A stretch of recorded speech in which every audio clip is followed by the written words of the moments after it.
কিন্তু পৌলমী এ বিষয়ে কিচ্ছু জানে না। ওকে বাঁচাবার জন্য আমি নিজে গুন্ডা হয়েছি, গুন্ডার দল তৈরি করেছি।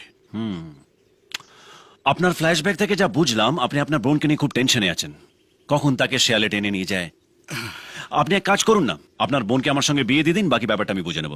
একা কি করবে তুমি?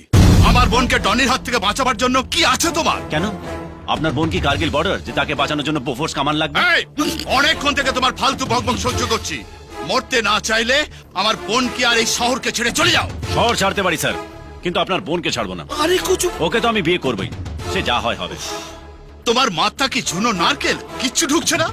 তোমার মতো একটা অপদার্থর সঙ্গে আমি আমার বোনের বিয়ে দেব? ও, টাকা থাকলে কালীপদ, না থাকলে কেলো। চুপ। আমার মধ্যে কি পদার্থ আছে সেটা আপনার বোনই জানে। আড়ালে কি জিজ্ঞেস করবেন, সব বলে দেবে। এই, তোকে আমি কি ভেবেছিস কি? জানার কোনো শেষ নেই, আর মার খাবারও কোনো আরে বয়স কি নেই। বলছে কে? চলো না তুমি, কচু পোড়া করে যান যান যান, আপনার বোনকে বাড়িতে রাখুন। টোটাল ব্যাপারটা যা দাঁড়ালো, এটা বটতলার প্রেম না, রিস্ক আছে।